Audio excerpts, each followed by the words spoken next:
me tell you about me a little bit from the beginning.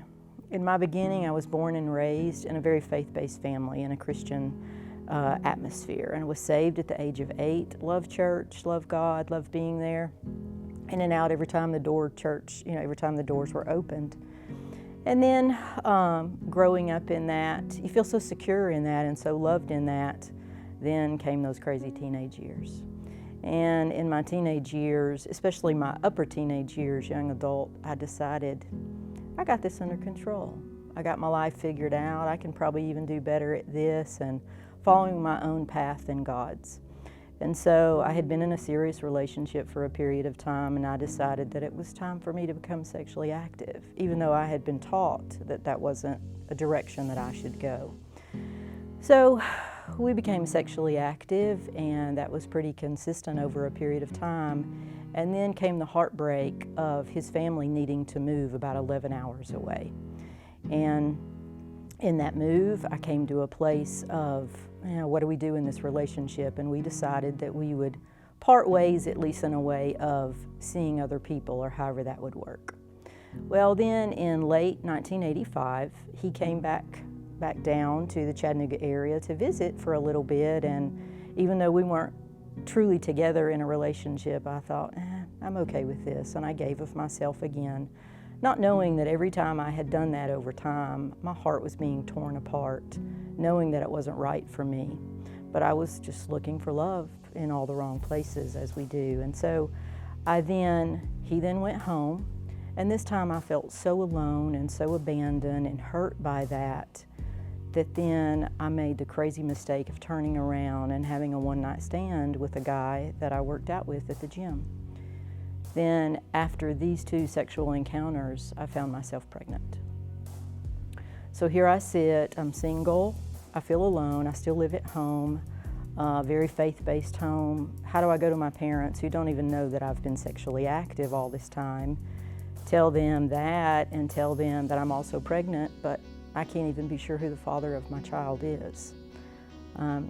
So instead of going to them or going to anyone at church, because I just felt such shame in what I had done and where I was, instead of doing that, I went to someone that I worked with. And I thought, I'll feel safe with her. I know she doesn't go to church, and she's not going to say anything condemning or judging to me, and it'll be okay. Her answer was, she said easy. And I wanted to believe it was easy. She said, I can take you to Atlanta. I've had 2 abortions and been fine with it, and everything is okay. And so it took me a little time through that, but I thought, okay, I feel safe in this. I had convinced myself that there would be too much shame in talking to people about what I had done. Couldn't go to either one of these guys. One of them I felt like I wanted to have a future with, but the other one, I didn't see that at all, and not knowing who the father was. So my safety was to go with her.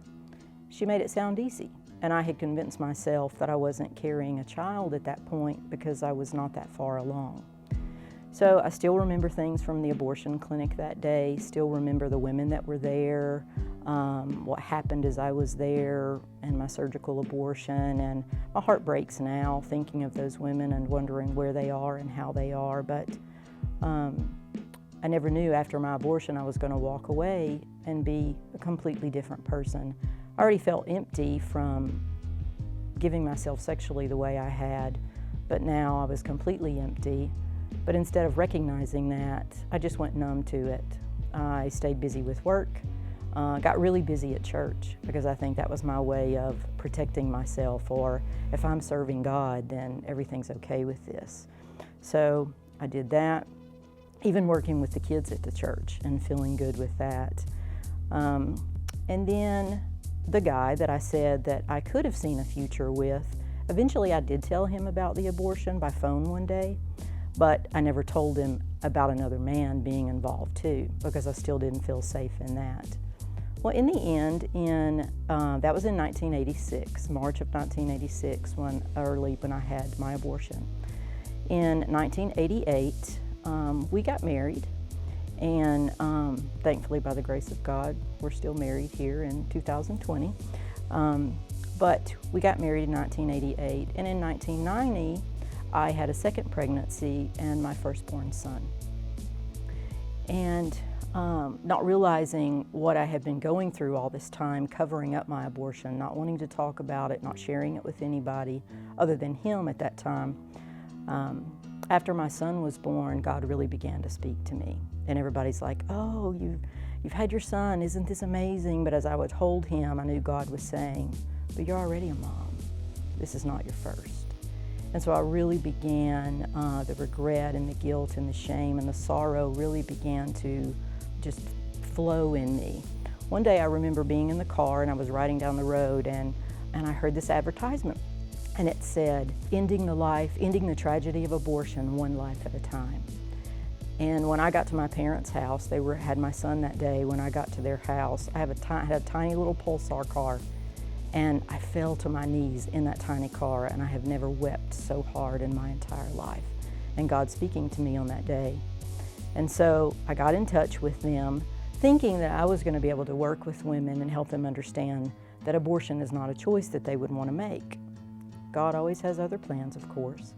And his plan for me was to bring me to a different place, to my own hope and healing and forgiveness that he was offering. So I went through a study at that time and came to a completely different place, only through his mercy and grace for me.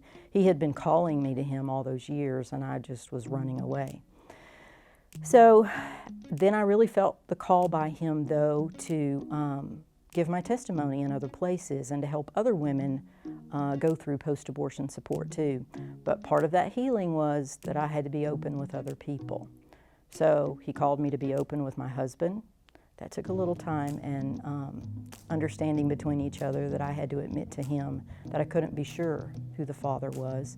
And I went to my parents and told them about the grandchild that they did not have by my choice. And I've often told people that if you've ever imagined the eyes of Christ looking at you, that's what I saw when I told my parents and the love that they gave me. And then in 1995, I got pregnant a third time and had my daughter. I even spoke to my church and was honest with them completely about my abortion experience while I was expecting her.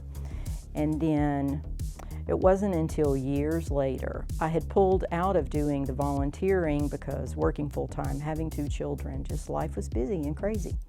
And then in 2015, I felt God calling me again to come back to being there for other women that had had an abortion experience.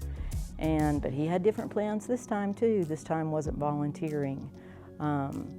He called me into being the post-abortion support director there at the pregnancy center then, and that was something that I never expected, and it's been a tremendous blessing. There's where SaveOne came in to play with me, because that's the study that was being done at the time. And so I just on my own went through the SaveOne study, and even God showed me things through that. Loved that study and was very blessed to know that that was what I was going to be able to lead women through. And God has shown me so many things through that, and the blessings that I have seen as these women have walked through the SaveOne study, where God has brought them to hope and healing and forgiveness with his grace and mercy. Some of these women that have ended up volunteering, some that have given their testimony on video, spoken at banquets, done things online where they've spoken out, and God has just so blessed it and been so tremendous in it. And my favorite scripture is out of 2 Corinthians 1, where he speaks of, the comfort that he has given us in all of our troubles, and that we're to share that comfort. And I know that's what God has called me to do, and I'm thankful for that. And he said to me over this time, I could make my abortion choice a prison. And that's what Satan wants us to do with it. But he also then said, but you could follow me and do what I'm asking you to do and make it a platform and follow me in that. And so that's what I've done. And it's not only been a blessing to me to be able to do that, and as you do that, your healing just even progresses more and more and more over time. But I also love to believe that my little baby boy, Tanner, that I lost, but I know that God, has in heaven, that he is a blessing to other people too. So even in the short little life that he had, he has tremendously blessed other people. He has saved lives for women that are considering abortion, that have maybe heard my story and don't choose abortion, but for those that do, and the lives that he has saved through sharing that. And so I just invite anyone that may have an abortion story in your past to know that God's grace and mercy is so, so big. And in knowing that he can make that a platform for us, whether it's one person that you're to be there for or many people that you're to be there for. I just want you to know that he calls us into that, and whatever he calls us to, he will get us through it. And it's just a blessing to be able to say, my name is Kellye Duke, and I'm a truth teller.